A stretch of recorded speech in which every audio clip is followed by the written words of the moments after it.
Bueno, ya estamos grabando. Buenos días a todos y a todas. Perfecto. Bienvenidos a la clase de hoy. Hoy empezamos ya a recorrer la última parte de la materia, que es la parte de eh, termodinámica. ¿Está bien? Varios de ustedes cursaron química, así que habrán visto los conceptos que vamos a ver, los habrán visto. Algunas de las cosas que ya vieron las voy a volver a repetir, porque necesito construir el cuerpo de conceptos con los cuales vamos a formular, vamos a mirar desde el lado de vista de la física, cómo entendemos la termodinámica. Básicamente hoy vamos a agregar los conceptos de temperatura y calor, que junto con el concepto de trabajo nos va a permitir formular la primera ley de la termodinámica, y después a partir de los conceptos de reversibilidad y reversibilidad y máquinas térmicas vamos a construir la segunda ley de la termodinámica, y después vamos a ver cómo eso se puede generalizar en términos de entropía. Y vamos a ver algunos, bueno, uno de los temas fundamentales de la termodinámica es el teorema de Carnot, que también se va a relacionar con algunos conceptos que veamos hoy, como el concepto de temperatura, ¿está bien? Y finalmente, para cerrar la materia, vamos a ver un poco lo que une estas dos partes, que es la parte de mecánica del punto y la parte de termodinámica, de cuerpos extensos, viendo un poco de teoría cinética de los gases, y la concepción probabilística de la entropía, que yo creo que les va a terminar dando una buena perspectiva de esa magnitud tan esquiva, digamos. Así que bueno, pero antes de ver eso, quería hacer un repaso por viscosidad. Les hago la aclaración de siempre, que viscosidad no es un tema que entre en la práctica, es un tema puramente de la teórica, y que yo se los doy por completitud, digamos. Y básicamente cuando hablamos de viscosidad, hablamos de,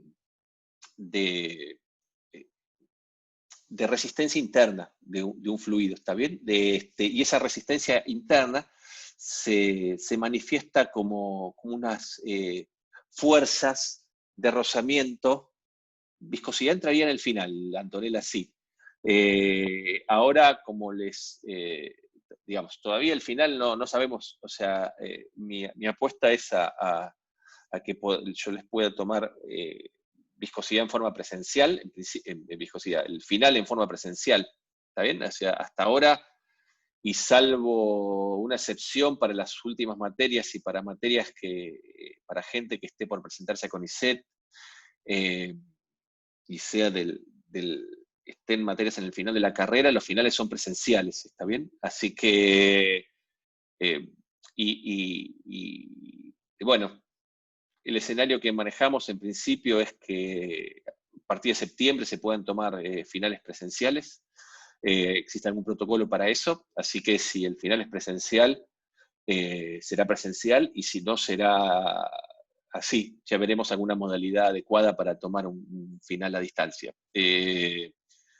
En todo caso, siempre en todas mis cursadas, para aquellos que rindan el final pronto, rindan el final en las primeras fechas de final, antes de las fechas de diciembre, ¿está bien? En las fechas típicamente las fechas de invierno o las fechas de primavera, siempre hago una oferta generosa, ¿está bien? Para que les resulte mucho más fácil rendir el final inmediatamente después de la materia que si se no, tampoco es tan generosa, Francisco. Ya después vamos a poner por escrito los términos a qué me refiero con generosidad, digamos. Pero les voy a hacer, como dice el padrino, una oferta que no van a poder rechazar. Y esa oferta puede incluir, por ejemplo, no tomar viscosidad, si es un tema que les cuesta mucho, ¿está bien? Pero bueno, lo que me interesa es que tengan un poco los fundamentos de viscosidad, más allá de lo que está en el libro, y como siempre puedan ver hasta que no me hagan reír que me desconcentran con el chat. Así que hasta qué punto podemos hacer con la física que sabemos y con unos pequeños conceptos, hasta dónde podemos ir con las cuentas, ¿está bien? Yo quiero que se den cuenta del poderío de las cosas que están aprendiendo y cómo pueden ahí expandir los límites de lo que saben, más allá de lo aparente, ¿está bien? Así que bueno, esa es la idea. Entonces, básicamente, un fluido viscoso, cuando uno mueve un fluido viscoso, lo que hace, básicamente ese fluido se va deformando en función del tiempo, ¿está bien? Depende cómo sea el movimiento. En este ejemplo, el movimiento es a partir de dejar fija una placa y mover una placa de arriba, y entonces, básicamente, la capa de fluido pegadas a las placas se mueven con la misma velocidad que las placas. Entonces la capa de fluido que está pegada a la placa fija está con velocidad nula, y la capa de fluido pegada a, a la capa de arriba se mueve con la velocidad de la capa de arriba, y en el medio uno tiene un gradiente de velocidades, tiene una dependencia de velocidades, y esa es la característica fundamental de la viscosidad. Entonces, básicamente, lo que caracteriza la viscosidad, una forma de caracterizar la viscosidad es lo que se llama la deformación de corte del fluido, es decir, cómo después de un tiempo, si yo tomo un rectángulo de fluido que estaba allá, se me transforma en este paralelogramo, ¿está bien? Y una forma de caracterizar esa deformación de corte es a partir de la inclinación por unidad de tiempo que se produce del rectángulo al paralelepípedo, y una forma de mirar eso es el cociente entre, en este caso, el ancho del tubo o una longitud característica del ancho con la velocidad a la que se está moviendo una de las capas. ¿Hasta acá se entiende más o menos? Entonces, un fluido viscoso se va deformando, y una medida de esa deformación se llama deformación de corte, y una medida de esa deformación es B0 sobre L. ¿Está bien? Y lo que causa esa deformación de corte es la fuerza paralela a la superficie que estamos deformando. Fíjense que esta es la superficie que de alguna manera está sobre el fluido, ¿está bien? La fuerza perpendicular ejerce una presión, y la fuerza paralela es la que ejerce el rozamiento, ese rozamiento viscoso que hace que ese fluido se vaya deformando. ¿Está bien? ¿Hasta acá también me sigue? Sí, sí. Buenísimo. Entonces, la viscosidad se define básicamente como la relación entre el esfuerzo de corte y la deformación de corte. También es una medida de cuánto se deforma el fluido cuando lo hacemos un esfuerzo de corte, y por eso tiene esta expresión que está acá. Si uno la reescribe, esta expresión, y sale del caso en el cual el perfil de velocidad tiene que tener una dependencia lineal, uno llega a una expresión para la fuerza viscosa, ¿está bien? Que depende de la posición de la capa del fluido que estamos describiendo, y esa fuerza viscosa es proporcional, es proporcional a la viscosidad, que es esta, es proporcional al área sobre el cual está aplicado ese esfuerzo de corte, y también es proporcional a la variación de temperatura con la altura. A la variación ya estoy en la clase que sigo, a la variación de velocidad con la altura, ¿está bien? O sea, la expresión para la fuerza viscosa es esta que está aquí. ¿Sí? Y eso es básicamente la presencia de esta nueva fuerza que está acá. ¿Está bien? Es una fuerza que tiene estas características. No es una fuerza que se define de primeros principios, es una fuerza que se define así como se la estoy enunciando a partir de observaciones experimentales, como son las fuerzas de rozamiento. ¿Está bien? Acuérdense que las fuerzas de rozamiento son en general fuerzas emergentes de la las fuerzas electromagnéticas, ¿está bien? Y de cómo se traducen las fuerzas electromagnéticas cuando uno tiene materia estructurada, ¿está bien? Ya sea en estado sólido como estado líquido. Es decir, las fuerzas de rozamiento, y donde incluyo las fuerzas viscosas, vienen... se me enredó el cable. Tienen su origen en las fuerzas electromagnéticas que van a ver en lo que sería Física 2 para biólogos, que ya se llama más así, sino que se llama electricidad, electromagnetismo y óptica, ¿no es cierto? Así que bueno, electromagnetismo y óptica. ¿Sí? Entonces, lo que les quiero decir es que cuando uno quiere escribir una fuerza de rozamiento, necesariamente hace una heurística, ¿está bien? Saca una expresión aproximada basada en observaciones, ¿está bien? Entonces, para la fuerza viscosa, para ciertos tipos de fluidos, la fuerza viscosa la puedo expresar de esta manera. ¿Está bien? ¿Vamos bien hasta acá? Sí, sí. Entonces, una de las cosas que les quise mostrar la clase pasada, que fui un poco rápido, pero que estaba en el apunte, es cómo,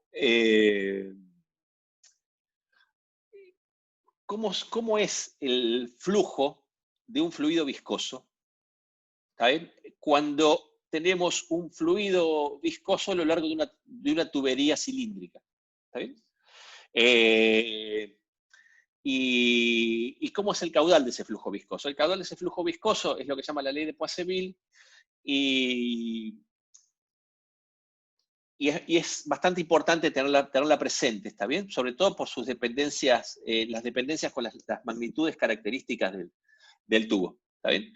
Entonces, para ver el caudal del tubo viscoso, tomemos un ejemplo simplificado, es decir, tomo un cilindro que tiene longitud L y radio R, y en el cual quiero mover el fluido que está en el medio, ¿está bien? A diferencia de los fluidos ideales, cuando no había rozamiento, un fluido ideal se puede mover a velocidad constante por un tubo, ¿sí? Es decir, si no tengo, digamos, no hace falta hacerle una fuerza externa para mover un fluido ideal. El fluido ideal se puede mover a velocidad constante. Si yo le aplico además una fuerza externa puesta como diferencia de presiones, lo que va a pasar es que la velocidad va a cambiar. ¿Y cómo cambia la velocidad en relación con la diferencia de presiones? Es lo que vimos la clase pasada, como lo que conocíamos como ecuación de Bernoulli, que nos daba la relación entre diferencia de presiones, diferencias de alturas y diferencia de velocidades en fluidos que son ideales, ¿está bien? Fluidos laminares, sin viscosidad, sin turbulencia, ¿sí? Y que se mueven en un régimen estacionario. ¿Estamos bien hasta acá? Sí, sí. Buenísimo. Entonces, yo quiero mover un fluido viscoso, como es un fluido que tiene rozamiento, le tengo que aplicar una fuerza externa. Aplicar una fuerza externa a un fluido, la forma que le aplicamos es poner a ambos, digamos, que haya una diferencia de presiones entre los dos extremos del tubo que estamos considerando. Entonces considero ahora este cilindro que está acá, yo tengo un corte longitudinal acá y un corte transversal del mismo tubo, por eso acá lo veo como si fuera una barra y acá lo veo como si fuera un rectángulo y acá lo veo como si fuera un círculo, ¿está bien? Y acá está dibujado más o menos en perspectiva. Entonces, al haber una diferencia de presiones entre el extremo izquierdo y el extremo derecho, va a circular fluido del lugar que tiene, del extremo que tiene más presión al que tiene menos presión. Y en particular nos vamos a considerar, como queremos analizar el perfil de velocidades, voy a tomar un pequeño cilindro dentro del tubo que tiene radio R minúscula. ¿Está bien? Voy a tomar este cilindro. Por supuesto, esta R minúscula puede variar entre 0 y R mayúscula. ¿Está bien? O sea, tomo, como el tubo es cilíndrico y la sección transversal es un círculo, tomo coordenadas polares en ese círculo. ¿Está bien? Y tomo la coordenada radial. ¿Está bien? Entonces, nosotros, por lo que sabemos de viscosidad hasta ahora, ya sabemos que si yo le aplico una diferencia de presiones a ambos extremos, entonces, dado que las capas del fluido que están contra la pared van a tener la misma velocidad de la pared, que es velocidad nula, entonces yo lo que espero es tener un perfil de velocidades que haga que la velocidad sea máxima en el centro. ¿Está bien? La pregunta es cómo es ese perfil de velocidades respecto a la coordenada radial. Si lo podemos sacar matemáticamente. Y para eso lo que vamos a plantear es plantear la ecuación de Newton de este pequeño cilindrito que está acá, que lo ven de radio R minúscula. ¿Sí? Y la ecuación de Newton que planteamos es plantear la situación, la condición más sencilla, que es la condición de equilibrio, es decir, la condición en donde la fuerza externa iguala a la fuerza viscosa. ¿Está bien? Entonces, ¿cuál es la fuerza externa? La fuerza externa es la diferencia de presiones que tengo entre los extremos aplicada en el área en donde están aplicadas. ¿Está bien? Saben que como la presión es fuerza sobre área, la fuerza es presión por área. Y el área de este pequeño círculo que tengo acá es pi por r minúscula al cuadrado. Por lo tanto, la fuerza externa que tengo acá aplicada es la diferencia de presiones por pi por r cuadrado. Es decir, en realidad estoy sumando dos fuerzas, la fuerza que tengo a la izquierda y la fuerza que tengo a la derecha, que es negativa. ¿Está bien? Pero como el área es el mismo, la puedo expresar de esta manera, como si fuera una única fuerza externa. ¿Hasta acá me siguen? ¿O tienen alguna duda?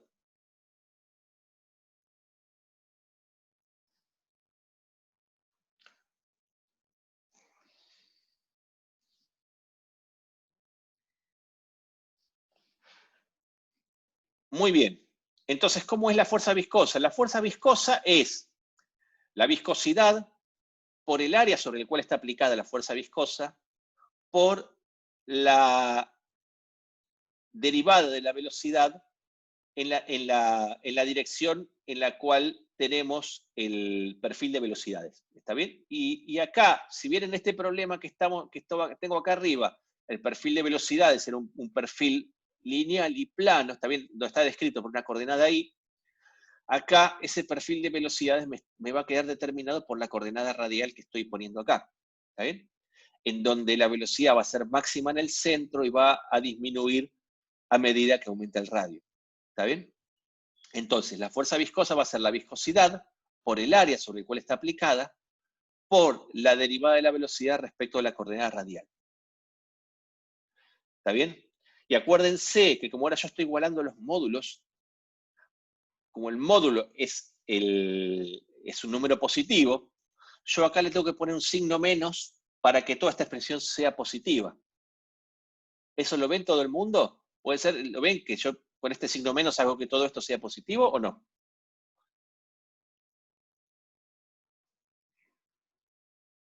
Sí, sí se ve. Buenísimo, ¿está bien? Porque justamente como la velocidad decrece cuando aumento el R, esta derivada es negativa, ¿está bien? Entonces, a mí me queda esta igualdad, ¿está bien? Lo último que me queda resolver esta igualdad es quién es este área, ¿está bien? Y uno acá podría pensar que el área esta es el área de este círculo, ¿está bien? Pero ahí estaríamos cometiendo un error.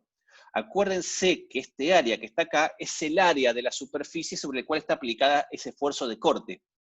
Y esa es la fuerza tangencial que está aplicada a la velocidad, es la fuerza tangencial que siente este fluido. Y esa fuerza tangencial que siente este fluido, en realidad, viene dada por toda la superficie de este cilindro. ¿Está bien? O sea, yo tengo acá un cilindro de largo R, de largo L, perdón, y de radio R, y entonces en toda esa capa del cilindro, ¿está bien? Toda esa capa externa del cilindro está aplicada la fuerza viscosa. ¿Está bien? Entonces, esta área es el área del cilindro. Y el área, para calcular el área del cilindro, acuérdense que lo que uno hace, imagínense que el cilindro es una especie de tubo de chapa, en donde yo lo corto en un extremo, lo estiro, y ese cilindro se me hace un rectángulo, ¿está bien? Entonces ese rectángulo tiene un área, un lado menor, que es el perímetro del círculo, que es 2pi por radio, que está acá, y un lado mayor, que es el largo del cilindro. Entonces el área sobre el cual está aplicada la fuerza viscosa es esta cantidad que está acá, que es 2pi por r por L. ¿Está bien? ¿Hasta acá lo ven eso?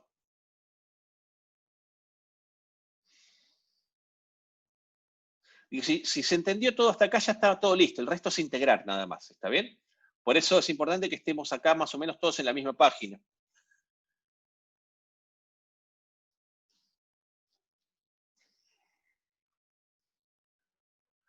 Perfecto. Entonces, si acá tenemos acá, entonces acá lo que estamos es en la misma situación en donde estuvimos muchas veces a lo largo de esta materia. Es decir, en la ecuación diferencial que nos da la física del problema. O sea, la ecuación de Newton nos lleva a una ecuación diferencial, y si resolvemos esa ecuación diferencial, tenemos una respuesta a la pregunta que estamos haciendo. ¿Está bien? Entonces, fíjense que acá yo puedo simplificar una de estas R con este cuadrado de R. ¿Está bien?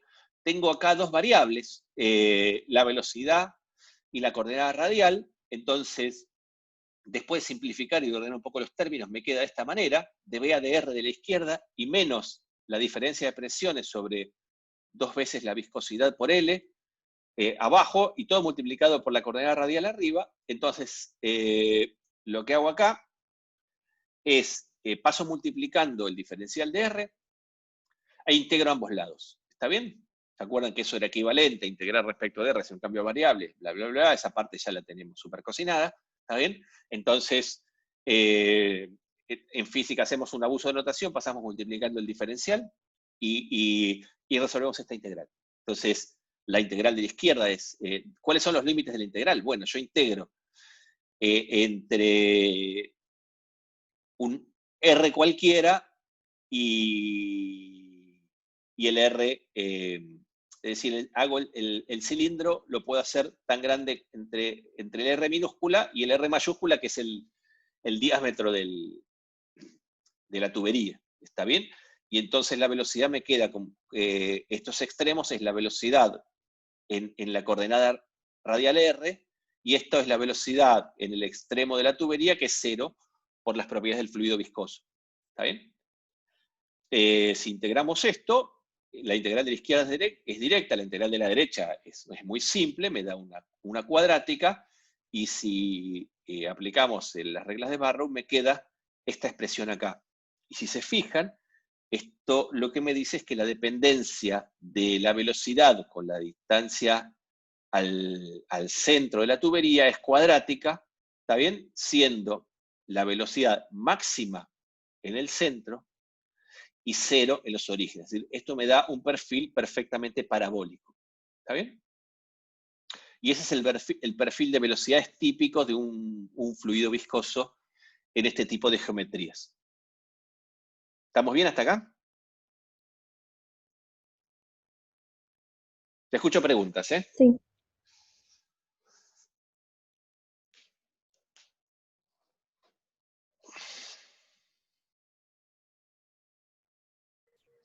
Yo, una pregunta. Dale, muy bien, así me gusta. Yo no entiendo cómo puede ser que si en las paredes la velocidad es 0, Sí. como que no llega un punto que no tenés agua en el tubo. Porque no se van quedando partes con que la velocidad es 0.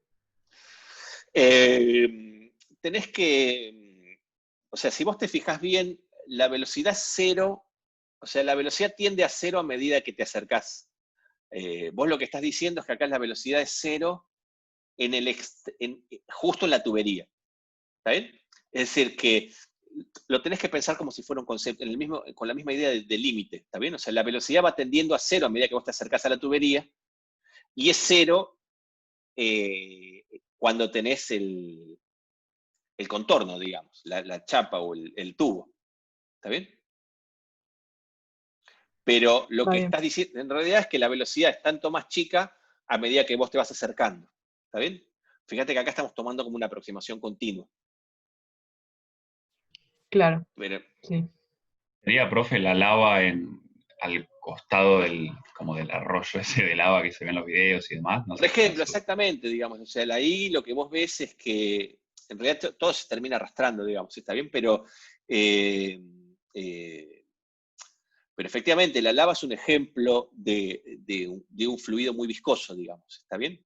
Y en general, cuando para fluidos muy viscosos, ahí uno tiene una especie de transición entre lo que es un fluido muy viscoso y sólidos, y un sólido que no es perfectamente rígido. También fíjense que hay sólidos que se llaman viscoelásticos. ¿Está bien? O sea, objetos que son sólidos en una escala de tiempo normal, pero a medida que pasa el tiempo se pueden comportar como fluido. ¿Está bien? Y el ejemplo más a mano que uno tiene es el asfalto. ¿Está bien? Fíjense que el asfalto Fíjense el asfalto en las paradas de los colectivos y cuando hace calor, ¿está bien? Que está todo como arrugado, como si fuera una especie de ola que se quedó congelada, ¿está bien? Eso básicamente es por el rozamiento de los colectivos. ¿Está bien? Claro, sí. Mirá, en realidad no tendría que pasar ese justamente el pasaje de fluidos de viscosos a turbulentos depende, de laminares a turbulentos depende de la viscosidad, entre otras cosas, ¿está bien? El pasaje de, a ver, déjame ver si lo tengo acá o no. Acá tengo, justamente, si quieren de ahora después le cuento un poco de lo que es el número de Reynolds, ¿está bien? Ya que Francisco y Iván me lo preguntan, ¿está bien? El pasaje de fluidos, que no lo conté en la clase pasada, así que si quieren se los cuento ahora en un ratito, ¿está bien? Y Francisco me preguntaba, ¿es contradictorio que si R es igual a R, estoy para una línea de corriente pegada a la pared donde la velocidad es mínima, que la fuerza viscosa se me anule? Me confundí. No, la fuerza viscosa no se anula ahí. ¿Sí? La fuerza viscosa es proporcional a la derivada de la velocidad con respecto a R. ¿Está bien? Ok, listo. Seguimos entonces. ¿Está bien hasta acá? Entonces, la siguiente pregunta es ¿cómo calculo, si tengo un fluido viscoso, cómo calculo el caudal del fluido viscoso? ¿Está bien? Y básicamente, si nosotros sabemos calcular el caudal cuando la velocidad es constante, ¿está bien? Cuando la velocidad es constante, el caudal era el producto del área transversal del cilindro por la velocidad, ¿está bien? Es decir, que si yo tengo un fluido no viscoso atravesando una sección circular de radio R, entonces el caudal es el área de esa sección circular, pi por radio al cuadrado, por la velocidad. ¿Estamos bien hasta ahí?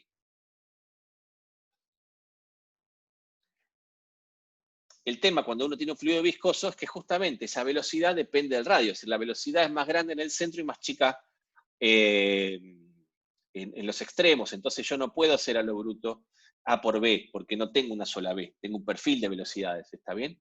Entonces, ¿cómo calculo el caudal cuando la velocidad no es constante en las diferentes capas de flujo? Bueno, la estrategia es lo que hacemos siempre, ¿está bien? Me agarro una zona bien chiquitita de mi región en donde pueda aproximar la velocidad constante. ¿Está bien? Y como la velocidad depende del radio, esa zona chiquita en donde la velocidad la puedo aproximar más o menos como constante, es este anillo que tiene un ancho que es diferencial de R, o sea que este anillo tiene un radio menor que es R minúscula y un radio mayor que es R minúscula más diferencial de R. ¿Está bien? Es decir, llevo un problema que, mi estrategia es siempre, un problema que desconozco, lo trato de llevar a una suma de problemas que sí conozco. ¿Está bien? Entonces, yo no sé calcular todavía el caudal a lo largo de toda esta sección en donde la velocidad va cambiando, pero sí seguramente voy a encontrar, voy a poder resolver cuánto vale el caudal a través de este anillo diferencial, ¿está bien? Lo que sería el diferencial de caudal a través de este anillo. ¿Se entiende un poco la idea?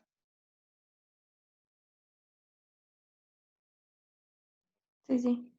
Entonces yo sé que si el ancho de este anillo es diferencial, entonces la velocidad acá, en todo este anillo, la velocidad que está fluyendo como saliendo de la pantalla, la puedo expresar de acuerdo al perfil de velocidades que aprendí recién. Es decir, es un perfil parabólico y la velocidad en ese anillo de radio R va a venir dada por esta expresión que está acá. ¿Está bien? Si además yo sé que el diferencial de área de ese anillo yo lo puedo calcular como 2πr por diferencial R, ¿está bien? Entonces, la cantidad de caudal que me atraviesa este pequeño anillo es el producto de la velocidad por el diferencial de área. ¿Está bien? Y obtengo cuánto es el aporte de caudal de este anillo. ¿Sí? O sea, el producto de esto por esto. Una vez que yo tengo esa expresión, entonces, digo, bueno, el siguiente paso ahora es calcular cuál es el aporte de todos los anillos, desde el más chiquito hasta el más grande, ¿está bien? Es decir, tengo que integrar en R desde 0 hasta R mayúscula. ¿Sí?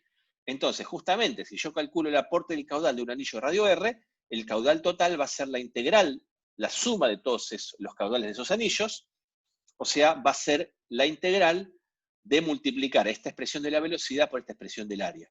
Y esto me queda, ¿está bien? Si se fijan, todas las constantes salen afuera, 2pi por la diferencia de presiones, acá abajo me queda 4 eta por la longitud, y acá me queda la integral de 0 y r de r cuadrado mayúscula menos r cuadrado minúscula por r minúscula diferencial r, que es el que me viene acá del diferencial de área. ¿Está bien? Si me queda esta expresión para el caudal. Entonces ahora lo único que tengo que hacer para sacar el caudal de este fluido viscoso es hacer esta integral. ¿Está bien? Hacer esta integral, si quieren la hago acá separadita, ¿está bien? Hacer esta integral es, me quedan dos partes, esta me da un r cubo sobre 3 multiplicada por r cuadrado, esta me da r a la cuarta sobre 4, cuando evalúo los extremos, todo esto me da r mayúscula a la cuarta sobre 4. Si yo reemplazo aquí, obtengo una expresión que es la expresión del caudal para un fluido viscoso, que es la que se conoce como ley de Poiseuille, en homenaje al científico que la dedujo por primera vez. ¿Está bien? Eso me dice exactamente que el caudal tiene que ser una constante que es pi sobre 8, que es proporcional, como yo les decía, al r a la cuarta y a la diferencia de presiones por unidad de longitud. Esta diferencia de presiones por unidad de longitud es lo que se conoce como el gradiente de presiones. ¿Está bien? El gradiente espacial de presiones, ¿está bien? Entonces, el caudal es proporcional, es inversamente proporcional a la viscosidad, es decir, que cuanto menos rozamiento interno tengo, menos viscosidad tengo, más caudal voy a tener, ¿está bien? Es proporcional a la variación de presión por unidad de longitud, al gradiente espacial de presiones, ¿está bien? Cuanto más diferencia de presión le ponga, más grande va a ser la fuerza externa, entonces más caudal voy a tener. Y además es directamente, y esto es lo que no es intuitivo, es directamente proporcional al radio a la cuarta. Es decir, que si yo duplico el radio, el caudal se me multiplica por 16. ¿Está bien? Pero si yo reduzco el radio a la mitad, el caudal se me disminuye a la 16ª parte. ¿Está bien? Y ese es el ejemplo que estaba en el libro respecto a la importancia de la obstrucción de las arterias en cuanto al caudal en la sangre. ¿Está bien? Justamente esta dependencia con r a la cuarta. ¿Se entiende entonces esta idea?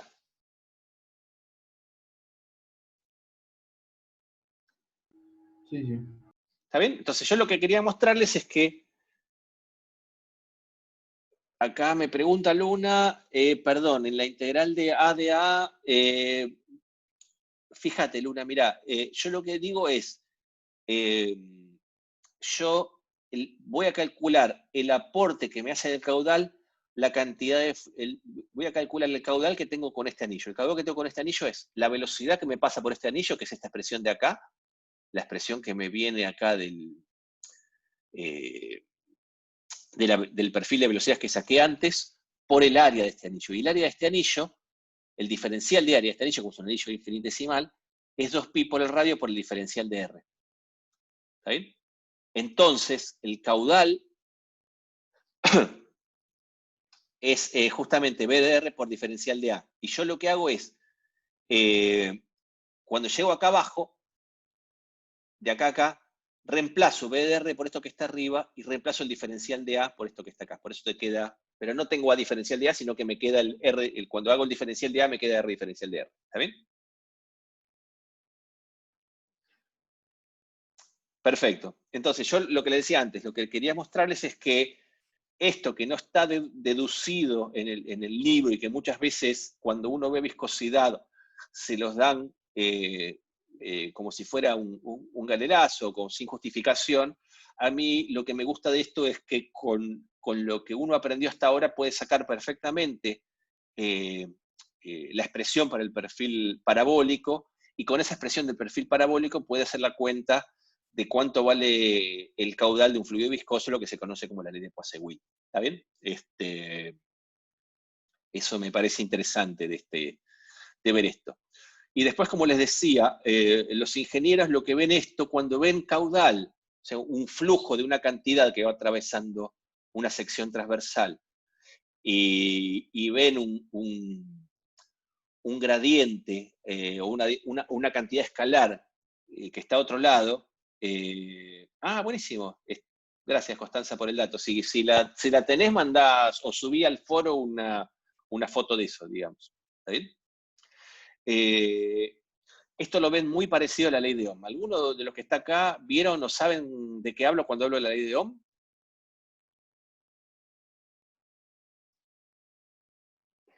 ¿Está bien? La ley de Ohm es la que me da la relación entre la corriente que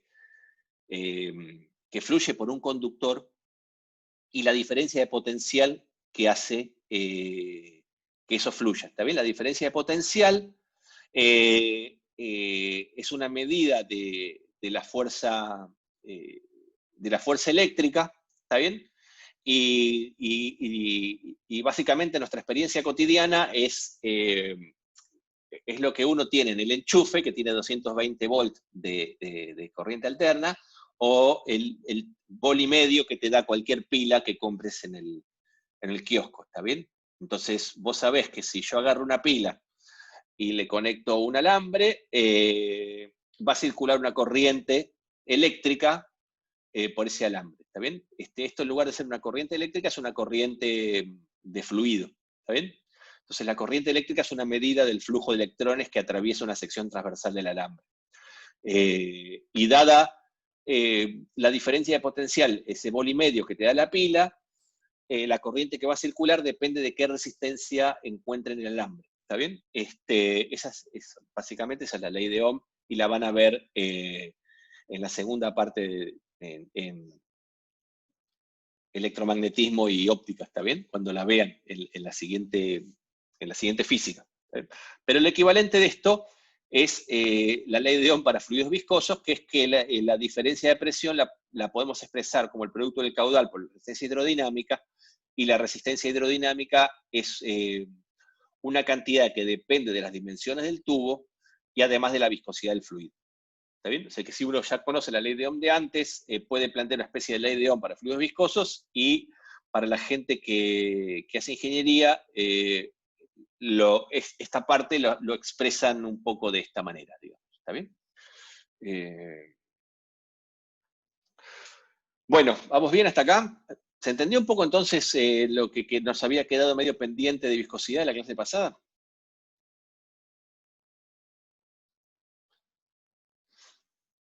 Buenísimo.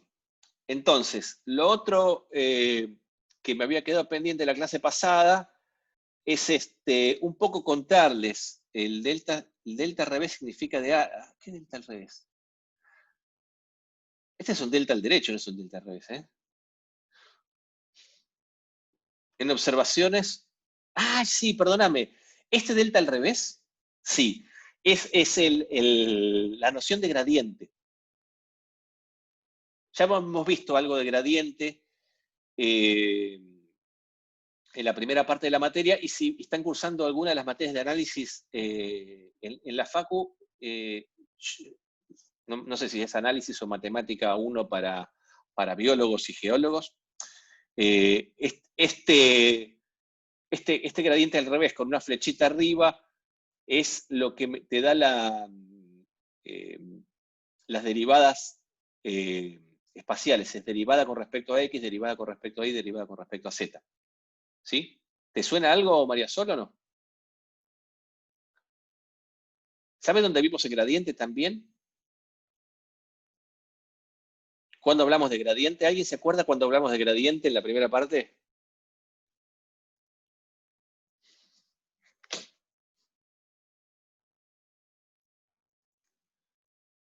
¿Nadie se acuerda?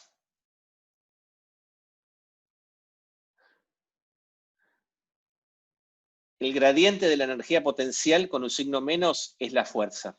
¿Está bien? O sea, las fuerzas conservativas se expresan como menos el gradiente de la energía potencial. Lo vimos en energía. ¿Está bien? O sea, Si una fuerza es conservativa, entonces esa fuerza se expresa como menos el gradiente de energía potencial. El gradiente en una dimensión es la derivada de la función escalar respecto de la variable de posición. O sea, es dA de x. ¿Está bien? Por eso este es este triángulo invertido. ¿Está bien? Pero no importa, esto es conocimiento general. Si no lo saben, no pasa nada, digamos. Nada de lo que dijimos cambia. ¿Sí?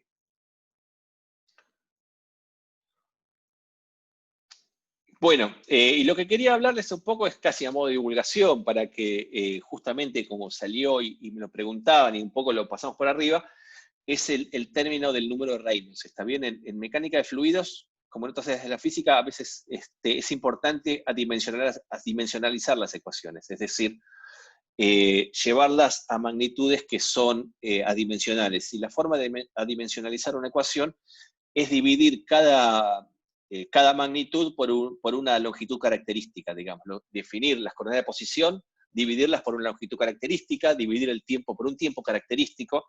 Entonces, de esa manera, el problema me queda representado en la escala característica de ese problema. ¿Está bien?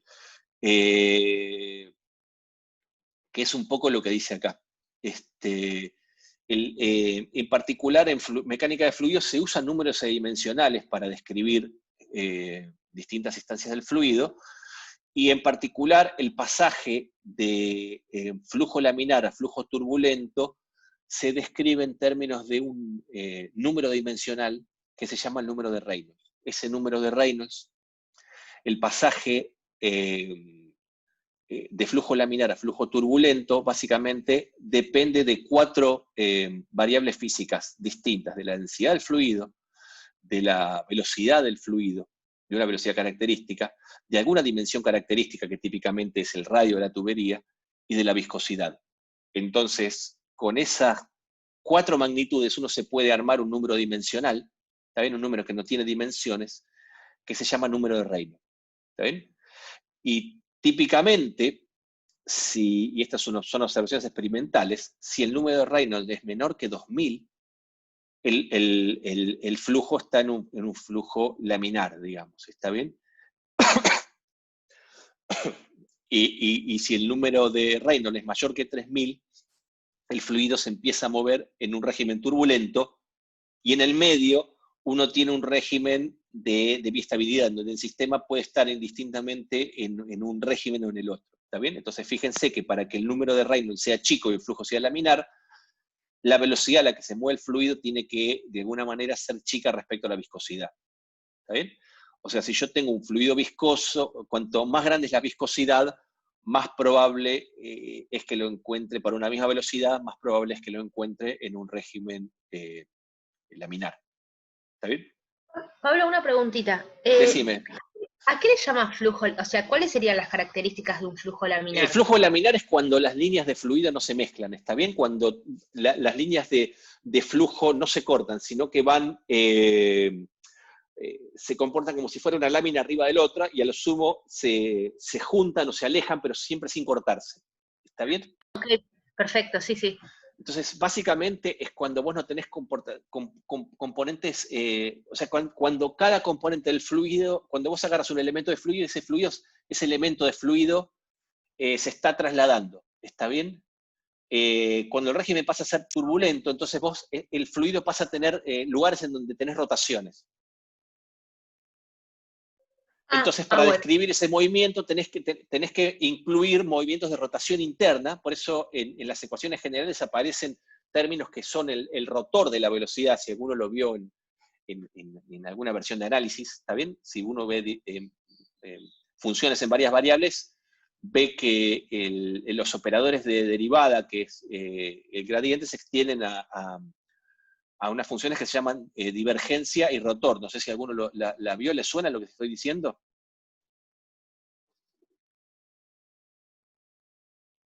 ¿Jamás? ¿Jamás vieron divergencia o rotor? Bueno, ok, entonces no lo meto ahí, digamos, no se hagan problema, digamos. Pero cuando uno quiere describir el movimiento de... a ver, cuando uno tiene variables que dependen de la posición de una variable vectorial, por ejemplo, la temperatura. en el cuarto yo la puedo describir como si fuera lo que se llama un campo escalar. Un campo escalar es una función que va de R3 a R, es decir, es una función que en cada punto del espacio me da la temperatura, que es una variable escalar. Eso es un campo escalar. ¿Está bien? Pero si yo quiero describir un campo de velocidades, es un campo de velocidad, porque yo tengo un fluido, como el aire, que se mueve en el volumen. Para cada punto del espacio uno tiene una velocidad vectorial. ¿Está bien? Entonces eso lo describo como una función de R3 en función de R3. Entonces la descripción más general de un fluido justamente involucra, es pensar el fluido como si fuera un campo vectorial, que es el campo de velocidades, y describir todos los movimientos posibles de ese campo vectorial. Es digamos, una ecuación diferencial que involucra términos como los que yo le decía, del rotor y la divergencia, o sea, típicas, los que son las extensiones de derivadas espaciales para campos vectoriales. ¿Está bien? Pero bueno, si no lo vieron, no pasa nada. ¿Está bien? No es algo que sea fundamental para acá. Entre 2000 y 3000 el sistema es biestable, es decir, que puede estar tanto en el régimen laminar como turbulento. ¿Está bien? Y básicamente acá hay unos ejemplos para calcular cuánto vale el número de Reynolds para situaciones típicas. Suponete que tenés agua a 20 grados centígrados, ¿está bien? Es importante poner la temperatura porque acuérdense que la viscosidad depende de la temperatura, ¿está bien? Entonces, la densidad también, pero menos. Si tenés agua a 20 grados centímetros por un tubo que tiene un radio un diámetro de 1 centímetro y va a una velocidad de 10 metros por segundo, vos podés calcular el número de Reynolds y cuando calculás el número de Reynolds te da que básicamente para estos números es 1000.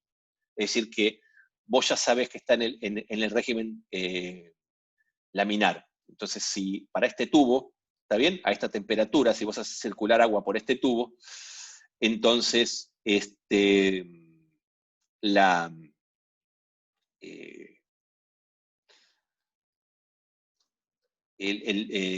vos sabés que el régimen va a ser laminar si la velocidad es menor que 20 centímetros por segundo. ¿Está bien? Básicamente. Y sabés que seguro va a ser turbulento si va a 30 centímetros por segundo. O sea, fíjate que hay una relación entre la velocidad y la viscosidad. Y acá un poco está la cuenta si en lugar de si transportar agua, transportas aire. ¿Está bien? Por el mismo tubo.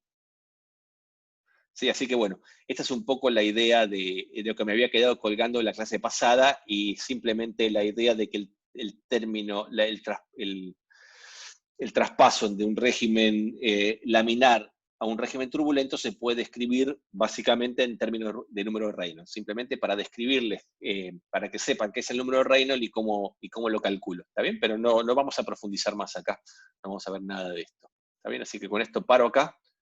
No sé si tienen alguna pregunta. O paso a compartir lo que les pensaba dar para la clase de hoy, que es empezar con el capítulo 17 del libro. ¿Está bien?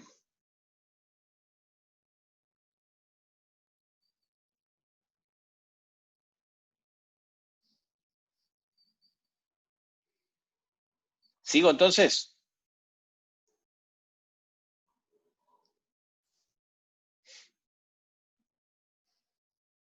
Arrancamos nomás. ¿Me siguen escuchando? No se corta ni nada. Hoy estamos con una buena conexión, ¿no es cierto?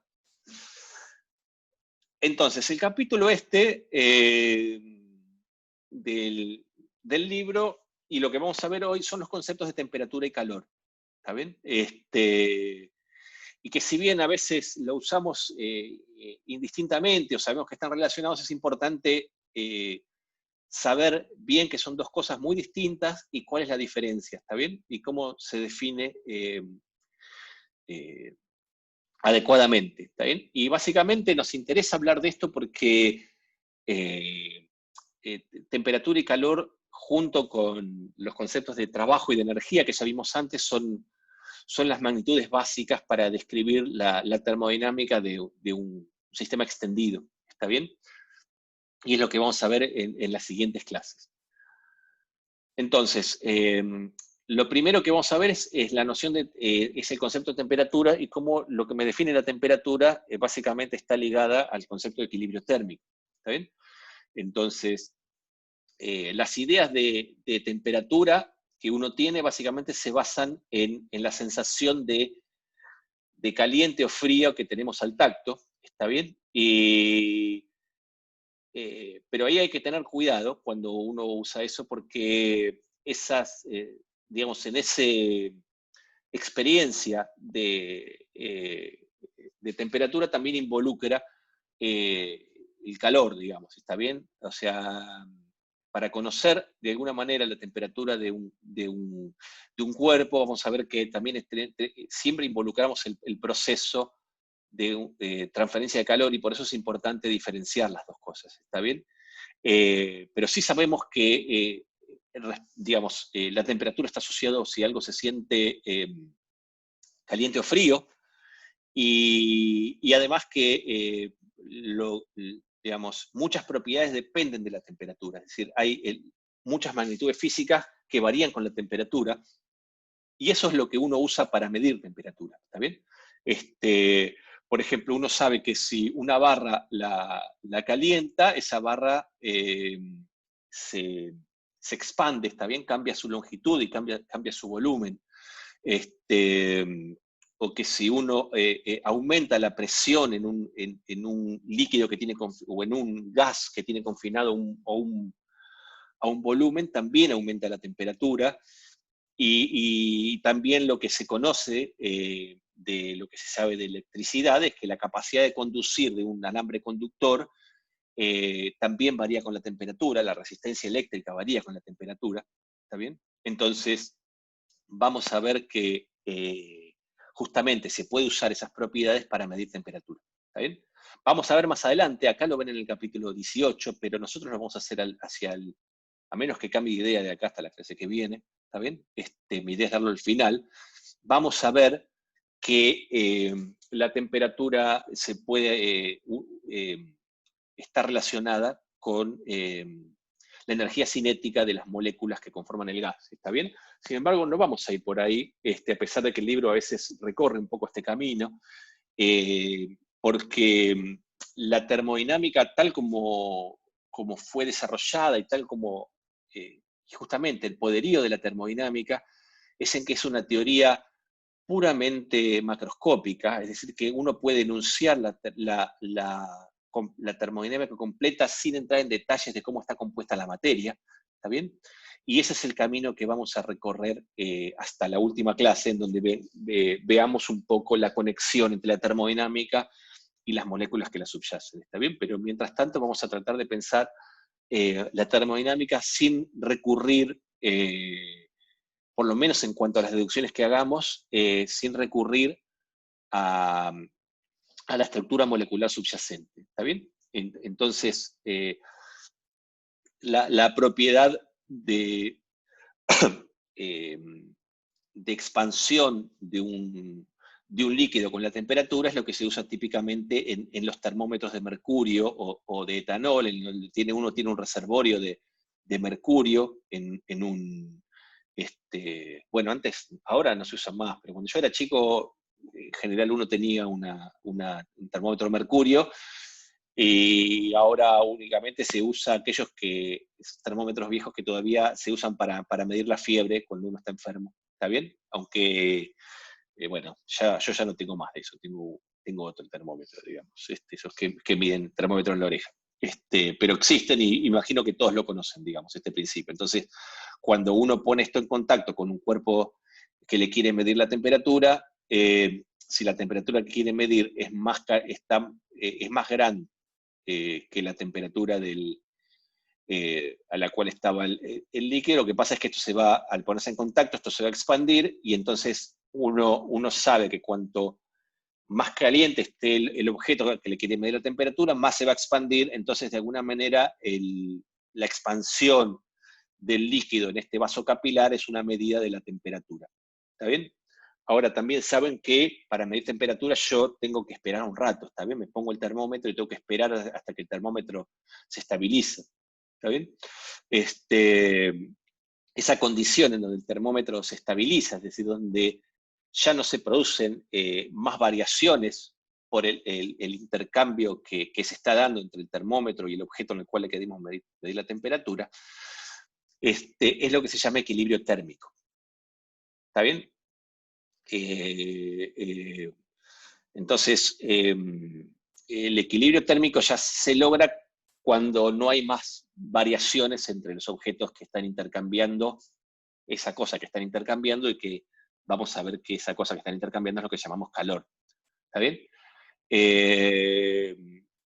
En particular, uno puede regular el tiempo o las condiciones para alcanzar el equilibrio térmico a través de materiales, lo que se llama aislantes. Está bien, un material aislante, como la madera o la espuma, típicamente hacen que sea más difícil alcanzar el equilibrio térmico, y en particular uno puede hablar de un aislante ideal en un aislante en el cual uno no permite que haya flujo de calor entre dos materiales. ¿Está bien?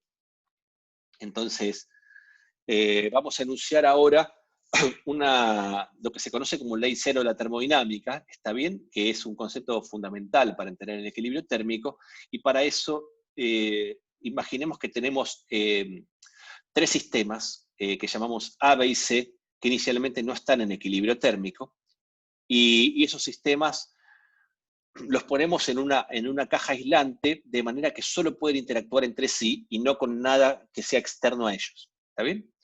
Y a los sistemas A y B, como se muestra acá en el dibujito que está acá, se los separa con una material aislante ideal, que es esta barra verde. ¿Está bien? Y al mismo tiempo, la interacción entre esos sistemas, entre el sistema A y el tercer sistema C, o sea, entre A y C y entre B y C, se los ayuda mediante un conductor que permite la interacción térmica. Es un conductor térmico, que es esto que está acá en dorado. ¿Está bien?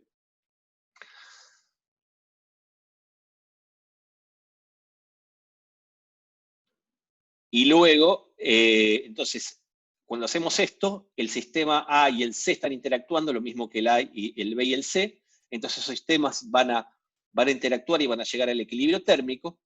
¿Está bien? Y después una vez que llegan al equilibrio térmico, lo que vamos a hacer es sustituir esta configuración que tenemos acá, esta pared aislante que tenemos acá y estas paredes conductoras que tenemos acá, y cambiarlo por esta configuración. Es decir, vamos ahora a interrumpir la interacción entre A y C y entre B y C, y vamos a poner que A y B interactúen. ¿Está bien? Entonces, ¿qué es lo que sucede cuando uno hace esto? Es que digamos, en este ejemplo A, cuando el cuerpo C alcanza el equilibrio con A y con B, ¿está bien? Cuando después pasamos a esta configuración, que los sistemas A y B pueden interactuar, lo que vemos es que estos cuerpos ya están en equilibrio. ¿Está bien? Es decir, que si C está en equilibrio con A y C está en equilibrio con B, entonces A está en equilibrio térmico con B. Entonces, esta propiedad transitiva del equilibrio térmico es lo que se conoce como la ley cero de la termodinámica. ¿Está bien? Supongamos que C es un termómetro. ¿Está bien? Entonces, si C es un termómetro, como el sistema que vimos hace un rato en el dibujito de allá arriba, ¿está bien? Lo que estamos diciendo es que si yo ahora pongo un termómetro en contacto con 2 cuerpos que no necesariamente están en equilibrio térmico, ¿está bien? Y lo hago simultáneamente, como está acá, ese termómetro, una vez que el sistema de los 3 cuerpos alcance el equilibrio térmico, me va a medir la temperatura de A y también la temperatura de C, ¿está bien? Y ambos van a tener la misma temperatura. Como ambos tienen la misma temperatura, cuando yo los permito interactuar entre ellos, ¿está bien? Por más que ya no los esté midiendo, si ambos están a la misma temperatura, entonces ambos van a estar en equilibrio. ¿Está bien? Entonces, este sistema tan sencillo me dice que dos sistemas están en equilibrio térmico solo si tienen la misma temperatura. Es decir, que la temperatura justamente es una propiedad que me sirve para medir el equilibrio térmico entre dos cuerpos. De manera que si yo tengo dos cuerpos que tienen distinta temperatura, esos cuerpos no van a estar en equilibrio térmico y va a fluir algo entre ellos, que es lo que vamos a definir como calor, que va a hacer que esos cuerpos alcancen el equilibrio térmico. ¿Está bien? Y además esa temperatura la puedo medir sin alterar el equilibrio térmico entre los cuerpos con un dispositivo externo que es un termómetro, que básicamente lo que hace el termómetro es medir su propia temperatura cuando alcanza el equilibrio térmico con el cuerpo con el cual estamos midiendo la temperatura. Es decir, no sabemos bien qué es la temperatura, pero sí sabemos que la temperatura es una magnitud que tienen los cuerpos que si es distinta entre dos cuerpos, esos cuerpos van a intercambiar algo, van a intercambiar calor para llegar al equilibrio térmico. Es decir, la temperatura es una medida, nos va a dar una medida del equilibrio térmico entre dos cuerpos. ¿Está bien? Y esa es la definición termodinámica de temperatura. ¿Sí? ¿Se entiende básicamente hasta acá? Sí, sí, sí, se entiende. Sí, Buenísimo. Entonces, el siguiente paso es, bueno, ¿cómo nos construimos los termómetros y cuáles son las escalas usuales de temperaturas? Yo me imagino que eso lo tienen bien sabido, así que lo voy a pasar un poco rápido, ¿está bien?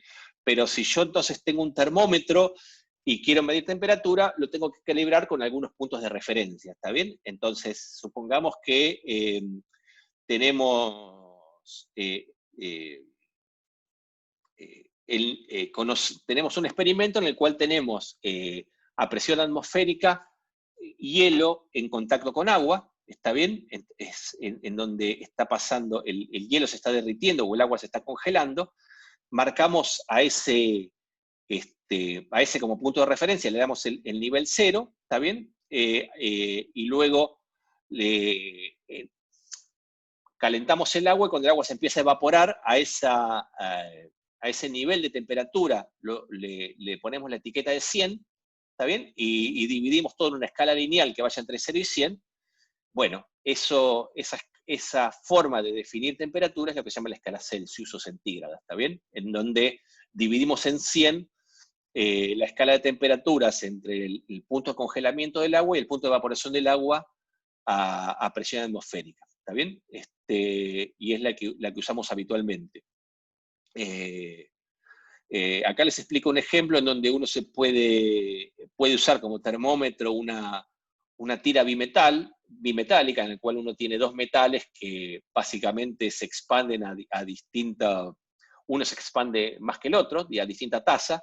Entonces, si uno tiene dos metales pegados que se expanden a distinta tasa, lo que sucede es que esa tira bimetálica tiende a doblarse, y tiende a doblarse en espiral. Entonces, si uno pone una aguja en ese tubo, en esa tira bimetálica, y pone un sensor que mide la temperatura de esa tira bimetálica y lo calibra bien, entonces uno tiene un medidor de temperatura como está aquí. ¿Está bien? Luego, la otra escala habitualmente usada es la que se llama como la escala Fahrenheit, que básicamente es la que se usa en los países anglosajones, principalmente en Estados Unidos, en el cual le asigna un valor de 32 grados Fahrenheit al punto de congelación del agua a presión atmosférica y de 212 Fahrenheit al punto de ebullición del agua. Es decir, en donde antes había 100 grados Celsius, ahora hay 180 grados Fahrenheit. Por lo tanto, la relación entre la escala Celsius y la escala Fahrenheit, un grado Fahrenheit representa un cambio de básicamente de 5 nuevas partes, 5 novenos de un grado centígrado, por lo cual si uno quiere pasar de Fahrenheit a Celsius o de Celsius a Fahrenheit, tiene que hacer una transformación lineal en donde escala con ese 5 novenos o con esos 9 quintos, depende de cómo quiere ir, y además tiene que correr de 0 a 32 la escala de temperaturas. O sea, básicamente esta transformación lineal que está aquí. ¿Está bien? Nada nuevo por acá, ¿no es cierto?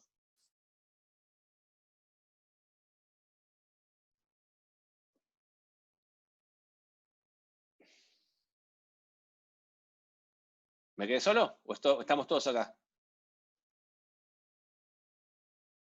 El pasaje para mí es nuevo. Ok, perdón, entonces, ¿se entiende más o menos entonces el pasaje, Marcos, o fui muy rápido?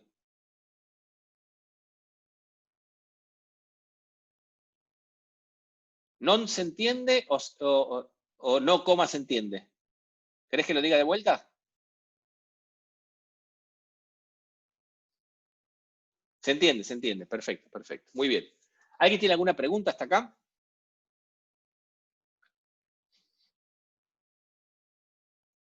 Por ejemplo, ¿por qué es así de absurda la escala Fahrenheit? ¿O algo así o no? Eso lo pueden buscar en Wikipedia. ¿Está bien? La escala es lineal, sigue siendo lineal. Lo que pasa es que no es centígrada, ¿está bien? Pero es lineal. Y la relación también, fíjate que es lineal, digamos. Está corrida. Lo que sí, la escala de Fahrenheit creo que, por lo que yo había leído, nace en 1700 y pico, ¿está bien? Y entonces la idea era que todas las temperaturas fueran positivas y entonces le pusieron temperatura cero a la temperatura más baja que pudieron encontrar en ese momento, que era una mezcla de agua, hielo y cloruro de amonio. ¿Está bien? Después no sé por qué otra referencia usaron. Evidentemente no usaron como referencia los puntos de congelamiento y de evaporación del agua, ¿está bien? Y la temperatura corporal es más o menos, sí, la temperatura corporal era del orden de 100 Fahrenheit, en realidad creo que es 96 Fahrenheit más o menos, pero bueno, básicamente eso es un poco lo que tomaron de referencia. Después fueron evolucionando, pero a medida que fueron perfeccionando los experimentos ya tienen un sistema que fue usado y usan ese sistema, el sistema anglosajón hasta ahora. ¿Está bien? Pero bueno, cuando uno llega hasta acá, se da cuenta de algo, ¿está bien? Es decir, yo puedo agarrar y definirme termómetros en base a una escala termométrica. ¿Está bien? Es decir, puedo decir, bueno, yo lo calibro en 0 y lo calibro en 100 en base a que yo siempre tomo como referencia el congelamiento del agua o la evaporación del agua a presión atmosférica, ¿está bien? Entonces, si yo tengo varios termómetros, seguro van a coincidir en 0 y en 100 si yo los calibro de esa manera, ¿está bien? Ahora, un termómetro de mercurio, ¿me va a medir las mismas temperaturas intermedias que un termómetro de gas o un termómetro bimetálico? ¿Está bien? O sea, las propiedades termométricas que yo uso para medir me garantizan que las escalas de temperatura intermedias son iguales. O sea, si yo mido 57 grados con un termómetro, son 57 grados también que si yo los mido con el otro. Bueno, la respuesta es que así como lo definimos, la respuesta es que no. ¿Está bien? Y la respuesta es que una escala... A ver qué me dice Francisco. El primer punto era agua, sal, y el segundo, el segundo, perfecto, ahí estás fijándote, misterio de sueldo. Muy bien, muy bien. Después compartí el link de Wikipedia, ponelo si querés en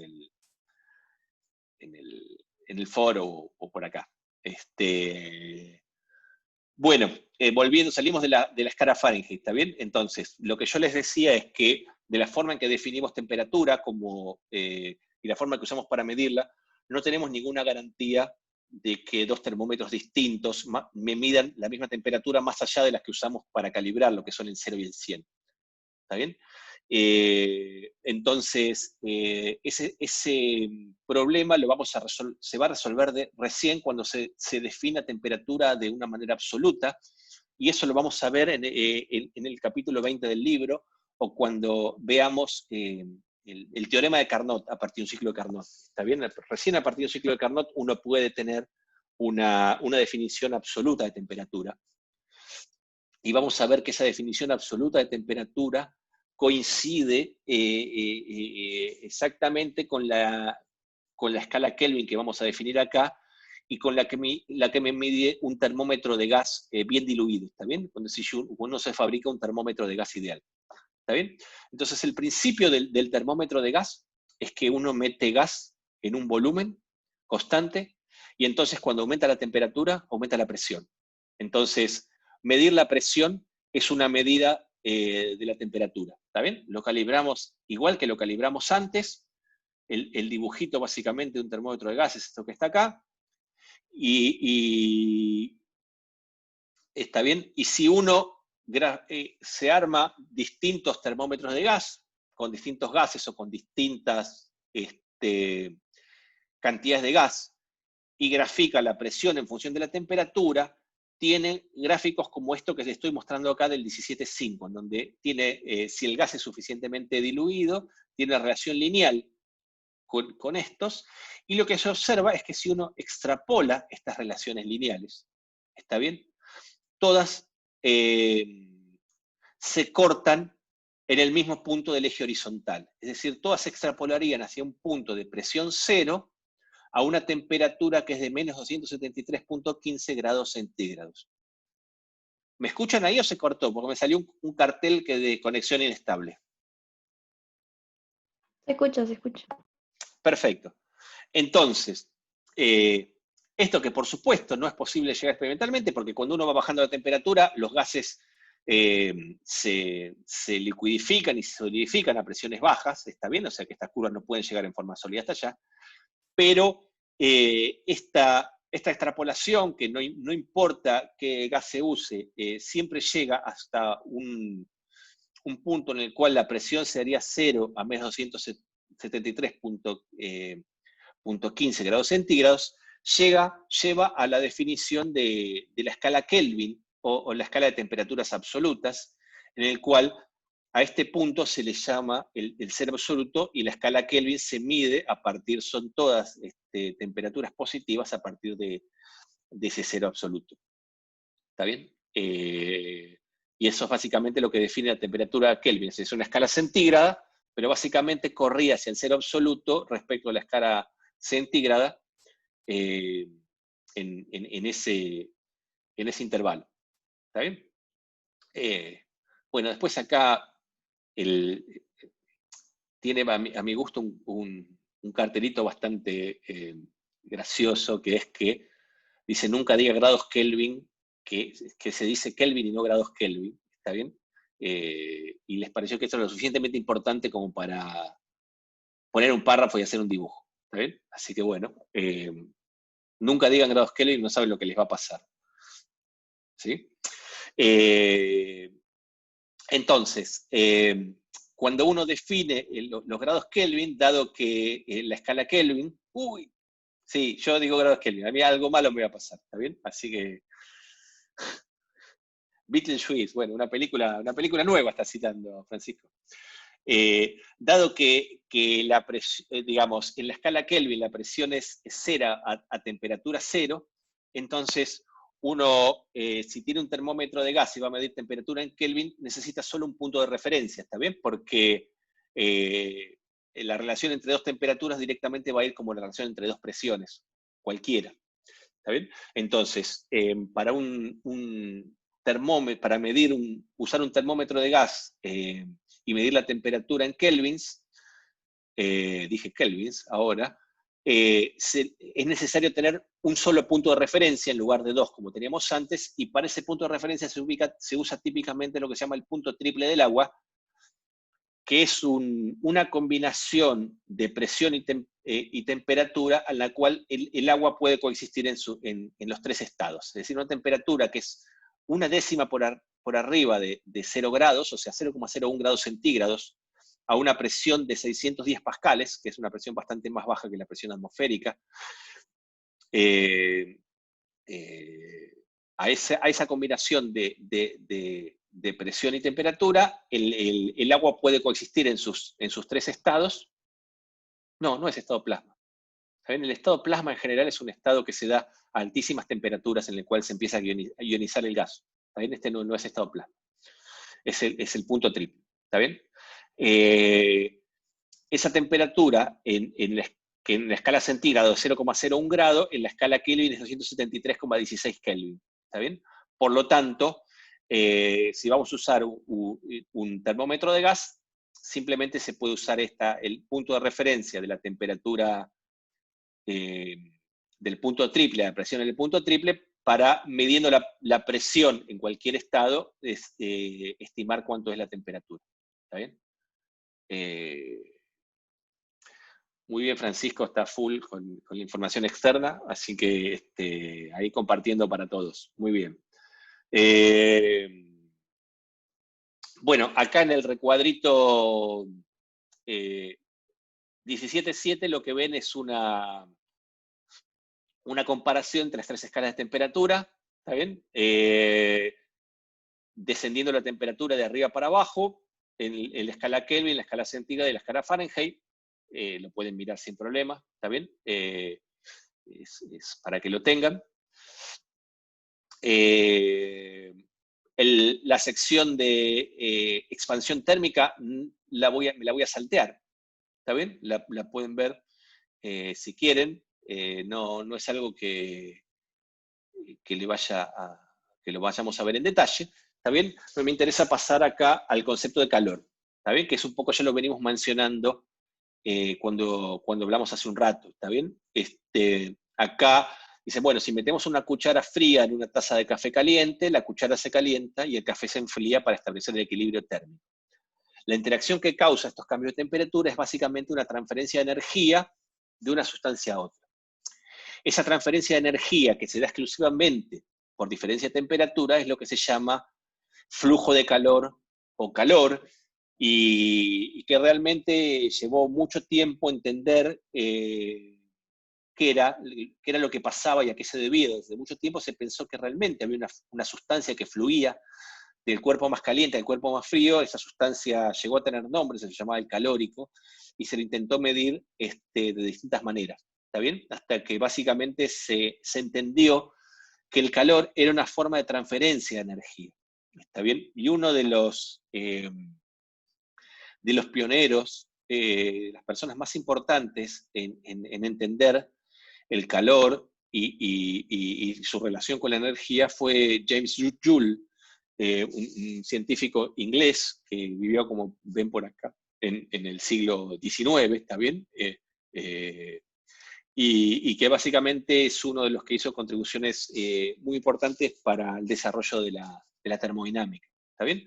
Esto que ven acá es lo que se conoce como el experimento de Joule. Es un experimento que hizo Joule para entender la relación entre trabajo y energía. ¿Lo conocen? ¿Alguno lo había visto? ¿Lo vieron en química? Sí, sí, en inorgánica. Buenísimo. Entonces, en este experimento, se los cuento para si algunos no los conocen, básicamente lo que tienen es una pesa que se la deja caer libremente y que a través de una roldana mueve un eje que está conectado a un sistema de paletas, y cuando esto cae, este sistema de paletas agita el agua, y Joule lo que hizo es, este sistema lo tenía aislado, y lo que hizo es medir la temperatura. Entonces, lo que pudo ver es que había una relación de proporcionalidad entre el incremento de temperatura y el trabajo realizado por esta pesa. Y entonces es que había una relación entre el trabajo y la energía que adquiría este líquido que tiene acá, este fluido, ¿está bien? Esa diferencia de temperatura también se puede lograr si uno directamente esto lo pone en contacto con un cuerpo caliente, con lo cual hay una relación clara entre calor y trabajo realizado, que es la que vamos a explorar en dos clases cuando veamos el primer principio de la termodinámica, pero que a los que vieron química ya lo conocen, ¿está bien? Entonces, la unidad de calor la unidad de cantidad de calor se define en base a los cambios de temperatura de un material específico, y la unidad de calor más usada es lo que se llama la caloría, y se define como la cantidad de calor necesaria para elevar la temperatura de 1 gramo de agua en 1 grado centígrado, que va de 14,5 a 15,5. ¿Está bien? Esa unidad es la que se llama la caloría, y como vimos que el calor no es otra cosa que una transferencia de energía, y que está relacionado con el trabajo, las calorías, la cantidad de calor también se puede medir en joule, y el equivalente entre caloría y joule es esta expresión que está acá, que es... ¿Por qué siempre me quedó esa duda? Porque depende de qué... O sea, claramente la cantidad de calor no depende solo de variación de temperatura, sino que depende a qué temperatura hagas esa variación de temperatura. ¿Está bien? Entonces, como depende de eso, y vos tenés que tomar alguna convención para definir lo que es una caloría, entonces lo definís en esas temperaturas. No sé por qué específicamente en esas temperaturas, si esa es tu pregunta, Francisco. La verdad que no lo sé por qué eso. ¿Está bien? Bueno, también se usa la kilocaloría, que es el 1000 calorías, y si uno trabaja en el sistema anglosajón, lo que se usa es el BTU. ¿Está bien? No sé cuáles son las siglas de BTU, debe estar por unidad térmica británica, British Thermal Unity. Bueno, esto es convencional, está bien, pero en general, si los convenios de transporte de gas se usan en BTU, ¿está bien? Es más, yo no sé si la factura de gas viene en metros cúbicos, pero yo me acuerdo cuando leía noticias relacionadas con la importación de gas a Bolivia y todo lo que es la tasación del gas importado o exportado se hacía en BTU, así que se sigue usando para el comercio internacional el BTU. ¿Está bien?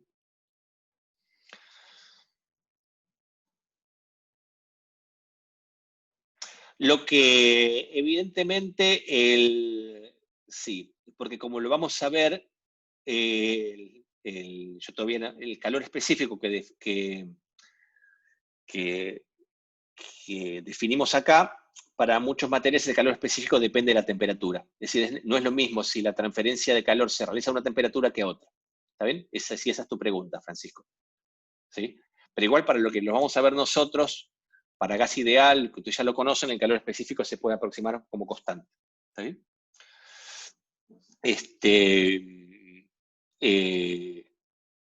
Bueno, entonces, como dicen acá, usamos el símbolo Q para la cantidad de calor, y la cantidad de calor asociada a un cambio infinitesimal de temperatura diferencial de T lo llamamos diferencial de Q. Entonces, básicamente, la cantidad de calor que necesitamos para aumentar la temperatura de un cuerpo depende de cuánta temperatura querramos aumentar o disminuir, es decir, qué variación de temperatura querramos hacer. También depende de la masa del material y también depende del tipo de material. ¿Está bien? O sea que la relación entre calor y variación de temperatura típicamente se expresa de esta manera, como que el calor absorbido o emitido por un cuerpo es la masa del cuerpo por el calor específico, por la diferencia de temperaturas. Y esta cantidad la podemos definir en términos infinitesimales. Esta expresión se define de esta manera, y eso me define el calor específico como la variación de calor respecto a la temperatura por unidad de masa. ¿Está bien? Es decir, cuánto calor le tengo que entregar a algo para que aumente o disminuya 1 grado de temperatura por unidad de masa, eso es lo que me da el calor específico. ¿Sí? Así que el calor específico se va a medir en joule sobre kilogramo grado Kelvin, o cualquiera de sus variantes que están por aquí. ¿Está bien? Eso es algo ya a esta altura fácil para usted de cambiar de unidades. ¿Está bien? Y después está si uno la masa la expresa en moles. ¿Está bien? Esto, si ya lo vieron en química, no voy a ser redundante, pero si uno la masa la expresa en moles, entonces puede expresar la masa de un cuerpo como el número de moles por la masa molar. ¿Está bien? Acuérdense que el mol es una cantidad fija, es un número abogado de partículas, por lo tanto, la masa molar, que es la masa que tiene un mol, depende de qué sustancia estemos hablando. pero entonces uno puede pasar del calor específico a la capacidad calorífica molar, simplemente haciendo un pequeño cambio de unidades. ¿Está bien? O sea, la capacidad calorífica molar es la masa molar por el calor específico. ¿Está bien? Por lo tanto, hay apenas una relación de escala entre ellas. Después acá hace una relación, les hablo un poco de la precisión experimental que hay que tener para medir el calor específico. Es decir, si uno quiere medir el calor específico, le tiene que, de alguna manera, entregar, para medir el calor específico de una sustancia, le tiene que entregar una cantidad de calor o una cantidad de energía que tenga calibrada y medir el cambio de temperatura asociado a ese cambio de energía, y conociendo perfectamente la masa de lo que está midiendo, ahí se estima el calor específico, ¿está bien? En general, el calor específico me da información de la termodinámica de los cuerpos, por lo tanto, siempre uno trata de encontrar relaciones teóricas asociadas al calor específico, porque es algo que se puede medir experimentalmente. ¿Está bien? Pero bueno, una aclaración importante acá es esto que está aquí, ¿está bien? Que se lo señalo acá, que es que las mediciones en sólidos suelen hacerse a presión atmosférica constante, con lo cual los valores correspondientes se llaman calor específico y capacidad calorífica a presión constante. ¿Está bien? En el caso de un gas, suele ser más fácil mantener la sustancia en volumen constante y los valores correspondientes se llaman capacidad calorífica molar o calor específico a volumen constante y se denotan por C sub B minúscula y C sub B mayúscula. ¿Está bien? O sea, lo que está diciendo esto es que el proceso de transferencia de calor no solo depende de la temperatura, sino que también depende de cómo se haga ese proceso de transferencia de calor. No es lo mismo hacerlo a presión constante que a volumen constante. ¿Está bien? Y eso hace que los calores específicos sean distintos. ¿Está bien? Nosotros vamos a ver, luego de ver la primera ley, que podemos encontrar una relación cuantitativa para un gas ideal entre el calor específico y a volumen constante y a presión constante. ¿Está bien? Y básicamente, como también vamos a ver cuando veamos primera ley, es que si yo hago un proceso a presión constante, entonces cuando yo le entrego calor a un cuerpo, si lo que mantengo presión es lo que mantengo constante es la presión, ese cuerpo, además de incrementar la temperatura, se puede expandir. ¿Está bien? Entonces, puede usar la energía para aumentar la temperatura, pero también para expandirse. Entonces, no es la misma cantidad de calor que voy a necesitar para incrementar la temperatura si yo mantengo el volumen constante de ese sistema. ¿Está bien? Por eso es que son diferentes, básicamente. Después lo vamos a ver bien en detalle en 2 o 3 clases. ¿Está bien? ¿Me siguen hasta acá? ¿Alguna pregunta?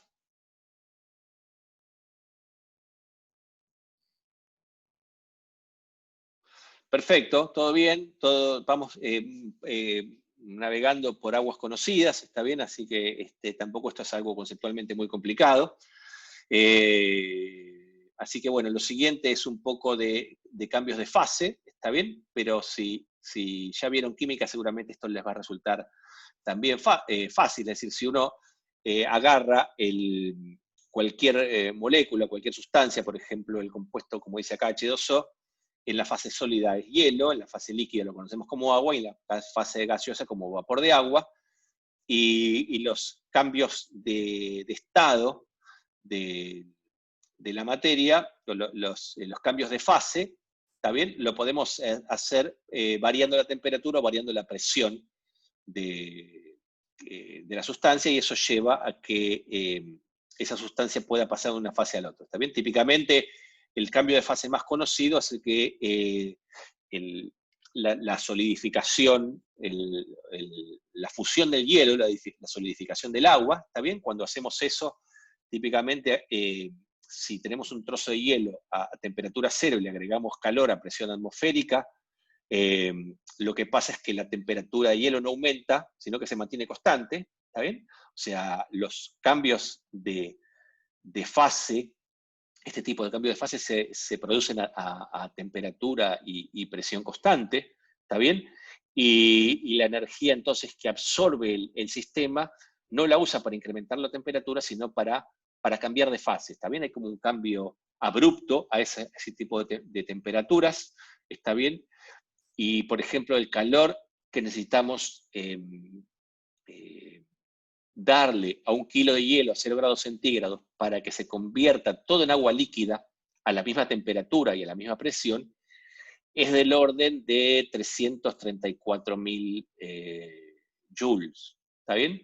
Ese calor, que es el calor necesario para que el hielo cambie de fase, para que se funda, es lo que se llama el calor latente de fusión, y se nota con la letra L de latent, y en su índice F de fusión. ¿Está bien?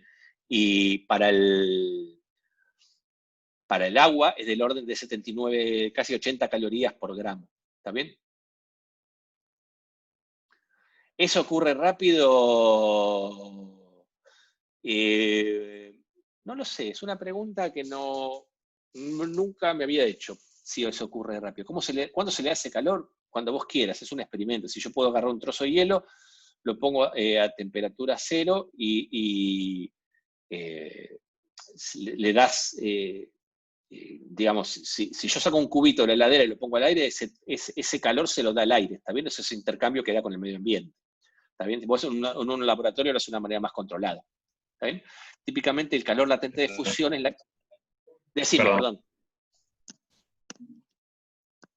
¿Me querés contar algo?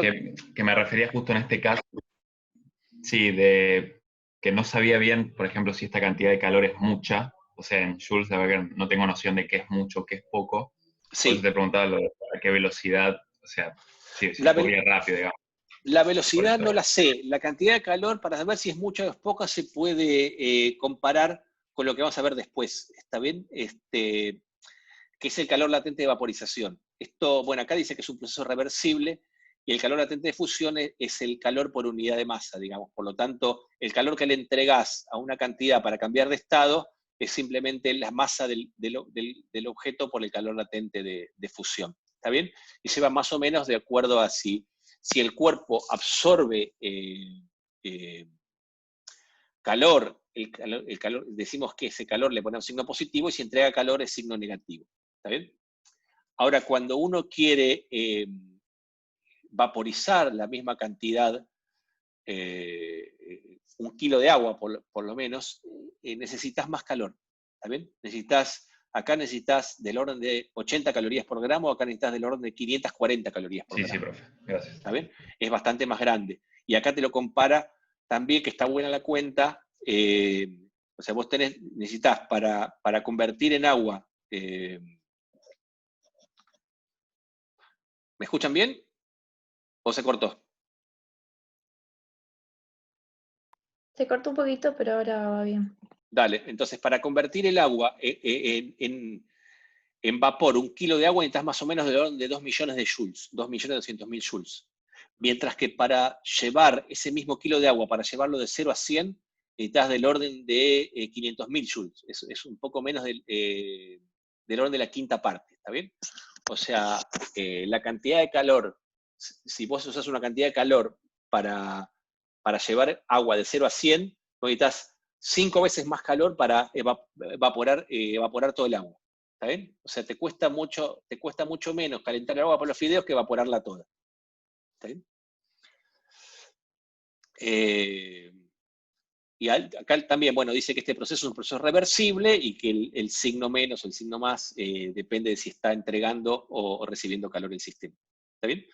Y acá se ve un ejemplo en donde, bueno, acá lo toman en función del tiempo, suponiendo que tenés un flujo de calor constante. ¿Está bien? Es un poco la pregunta que vos me hacías, Tomás. Si el flujo de calor es constante, si la cantidad de calor que recibe el sistema por unidad de tiempo es constante, te cuesta, dado que necesitas menos calor, te cuesta en menos tiempo lo fundís que lo vaporizás. ¿Está bien? Entonces acá se ve cómo, si yo parto de un hielo a 25 grados bajo cero y yo le empiezo a dar calor, empieza a aumentar su temperatura, pero cuando llega a temperatura cero, si yo le sigo dando calor, ese calor lo va usando para fundirse, para derretirse. Entonces, en todo este proceso lo que yo tengo es es un proceso de cambio de fase en donde voy perdiendo hielo y voy ganando agua. Cuando llega al punto C, todo el hielo se me transformó en agua y a partir de ahí el agua se me empieza a calentar, ¿está bien? Se me empieza a calentar, se me empieza a calentar, se me empieza a calentar, hasta cuando yo llego a este punto, que el agua llega a 100 grados centígrados y a partir de ahí se me empieza a... en los puntos, ahora estoy con Bujar, se me empieza a calentar, se me empieza a evaporar el agua y cuando se me termina de evaporar el agua, se me convierte todo en vapor, ahí empieza a incrementar la temperatura. ¿Está bien?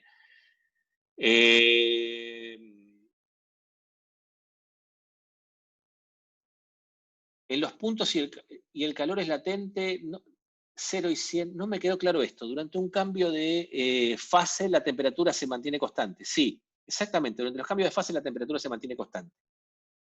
La temperatura y la presión. ¿Cómo? Que es otro chico el que preguntó sí, lo otro. Gabriel, sí, yo te estaba contestando eso, pero no entiendo la pregunta de Gabriel. A ver, Gaby, si me la puedes hacer, si querés abrir el micrófono. En los puntos 0 y 100, si el calor es latente, o sea, el calor es latente, esta meseta horizontal es el calor latente. ¿Está bien? O sea, cuando vos tenés transferencia de calor sin incremento de temperatura, ese calor que le estás dando al sistema es lo que se llama calor latente. ¿Sí? A nivel microscópico, básicamente, porque lo vamos a ver, digamos, pero el calor básicamente tiene que ver con la energía cinética de las partículas, ¿está bien? Ahora, las moléculas tienen una fuerza atractiva entre ellas, ¿está bien? Están ligadas por fuerzas electrostáticas. Entonces, los cambios de fases, lo que vos tenés es que, típicamente, vos cuando vos le metés energía al sistema, el sistema la usa para agitarse cada vez más, pero hay unos puntos en donde el cual el sistema macroscópicamente cambia de configuración, ¿está bien? O sea, usa la energía, digamos, por ejemplo, cuando estás en un sólido, todos los átomos están básicamente en un arreglo que lo puedes aproximar bastante bien como si fuera un cristal periódico, ¿está bien? Como si todos los tuvieras en los vértices de un edificio de muchos pisos y está todo arreglado en cajitas, ¿está bien?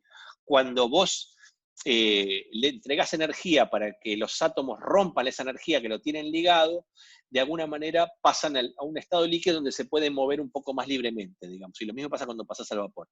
Todo eso lo puedes entender también en términos de, si querés, de barreras de potencial, como vimos el tema de energía potencial en las clases anteriores. ¿Está bien? Pero bueno, eso es meternos en una descripción microscópica que yo les dije que por ahora no me iba a meter. ¿Sí? Para el cambio de fases el calor es latente y para el aumento del calor es sensible. Eso ya son, bueno, es un nombre que no lo tenía registrado. Si cuando tenés calor que se corresponde con diferencia de temperatura, ese calor se le llama sensible. Puede ser que en algunos ámbitos se le llame así, no en el ámbito de la física. ¿Está bien? Así que bueno, y acá también les habla de otros, digamos, que uno puede tener también cambios de fase entre sólido y gaseoso, ¿está bien? Que se llama sublimación. Y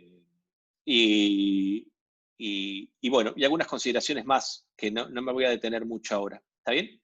Y todo lo que es cálculos de calor y calorimetría lo van a ver un poco en la práctica, así que yo tampoco me voy a detener porque eso lo van a ejercitar bastante bien, así que se los dejo. ¿Está bien? Y simplemente quería terminar la clase de hoy dando, nosotros ahora hablamos de calor y de transferencia de calor, pero les quería un poco hablar, casi a modo divulgativo, de los mecanismos de transferencia de calor, que es la última sección de este capítulo. ¿Está bien? O sea, cuando dos cuerpos intercambian calor, o con un cuerpo intercambia calor con su entorno, lo puede hacer básicamente por 3 mecanismos distintos. Esos mecanismos se llaman conducción, convección y radiación. ¿Los habían escuchado? ¿Los habían visto antes? Sí. Buenísimo. Entonces, conducción es cuando uno tiene digamos, un mecanismo de transferencia de calor cuando dos cuerpos están en contactos. ¿Está bien? Y ahí se da básicamente por la transferencia de calor a través de la estructura interna de la materia. ¿Está bien? Que ahora les cuento un poco en detalle. La convección es cuando tenemos un movimiento, cuando la transferencia de calor viene asociada con un movimiento de masa. ¿Está bien? Cuando yo tengo algo que tengo una sustancia que se mueve de un lado al otro y me transforma el calor, me transfiere el calor físicamente. Y la radiación es la que se da por radiación electromagnética, es decir, todos los cuerpos que están por arriba de 0 grados Kelvin emiten radiación electromagnética. ¿Está bien? La radiación electromagnética es la emisión de ondas que viene asociada a la fuerza electromagnética, que es la que van a ver en electromagnetismo y óptica. Ahora lo repito bien. Y básicamente la radiación electromagnética es como una onda que puede tener diferentes longitudes de onda, y cuando esa longitud de onda es la que corresponde a la longitud de onda que pueden recibir nuestros sensores oculares, decimos que estamos en la presencia de luz visible. ¿Está bien? La luz es radiación electromagnética en el espectro visible. Con la longitud de onda está por debajo de eso, decimos que es radiación infrarroja, y cuando está por encima, ultravioleta. ¿Está bien? Tanto la luz visible como la infrarroja y ultravioleta son conceptos que coloquialmente manejamos. ¿Está bien? Ahora te contesto, Tomás. Básicamente, la diferencia entre conducción, convección y radiación, uno las puede entender perfectamente si uno pone la mano, en un ejemplo de una mano con una estufa. ¿Está bien? Si yo tengo una estufa, que por ejemplo esos radiadores de agua que hay en algunas casas o en algunos edificios públicos, ¿está bien? Cuando tenemos esos radiadores... ¿Café? Sí. Sí. ¿Se cortó?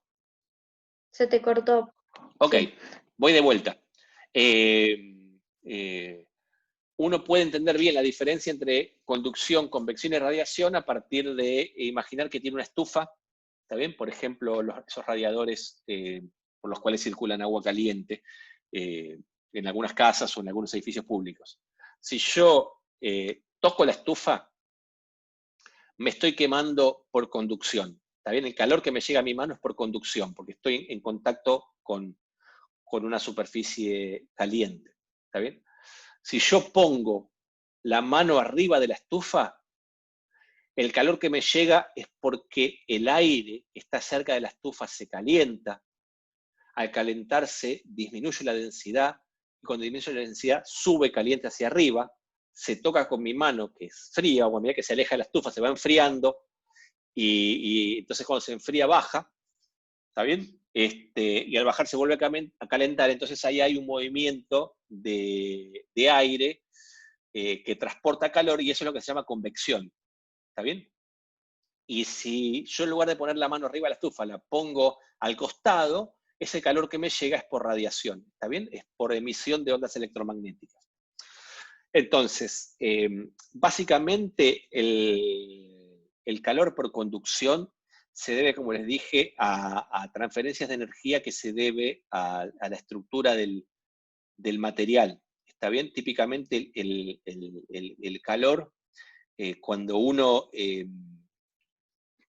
pone un cuerpo en contacto con una superficie caliente, le está entregando calor, y ese calor se transmite a los átomos que están adentro, digamos. Empiezan a aumentar su energía cinética, tanto los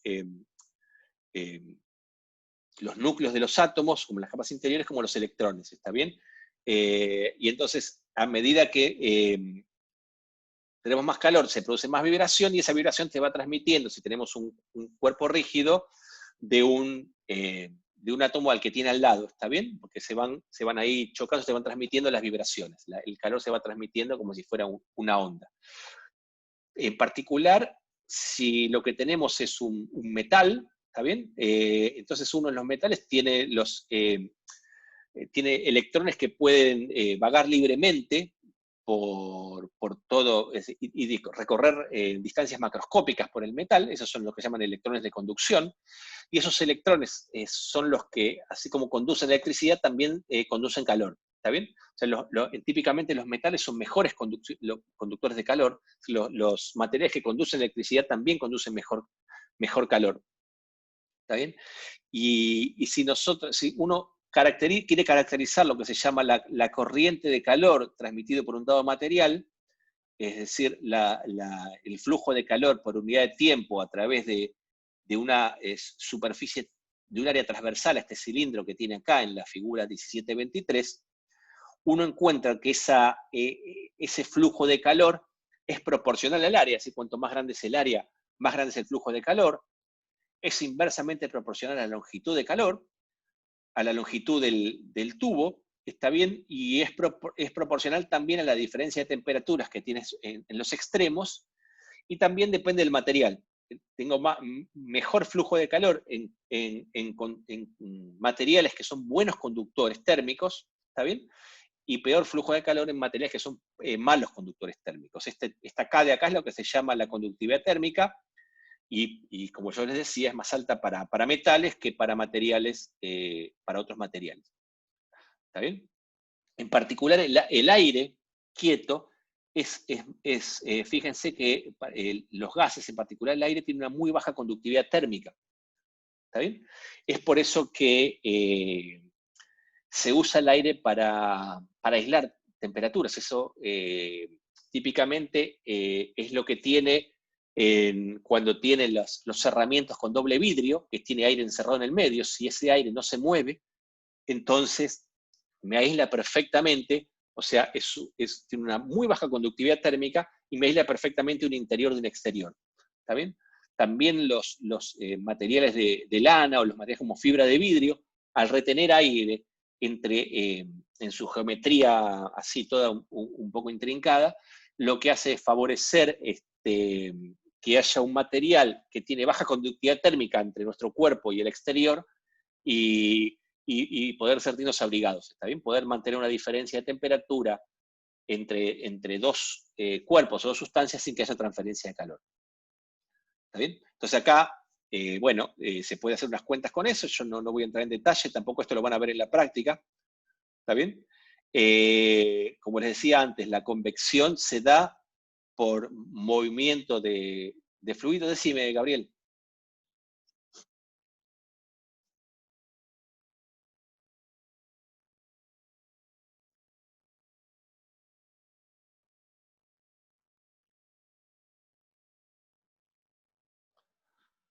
Tengo entendido que lo que te produce los trajes de neopreno es que se te hace una película, se te hace una película de agua entre el traje y tu cuerpo que hace que eso se mantenga a buena temperatura. El neopreno en particular es un muy mal,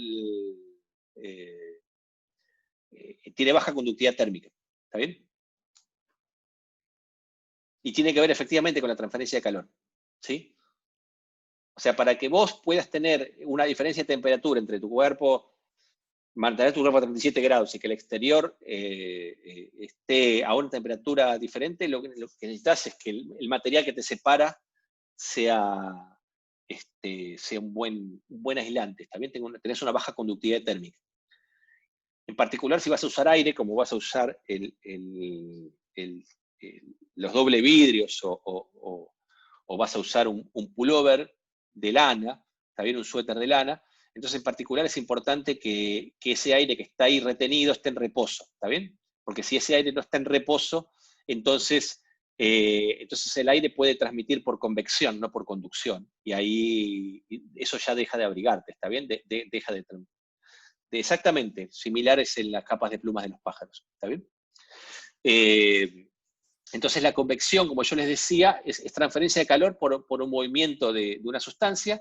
Esa convección puede ser forzada, como por ejemplo lo que pasa en los circuitos de radiadores de agua, o como hace el cuerpo con la sangre, ¿está bien? Que usa también el flujo sanguíneo para mantener la temperatura, o puede ser convección libre, como este ejemplo que está acá, como le explicaba el aire que se mueve arriba en estufa, ¿está bien? En donde típicamente uno tiene aire denso que el aire que se calienta baja la densidad, sube, a medida que sube aumenta la densidad, vuelve a bajar y se da como un circuito, ¿está bien? El tema es que ese movimiento es turbulento y si uno quiere, tiene de alguna manera caracterizar matemáticamente la transmisión por convección, es bastante complicado.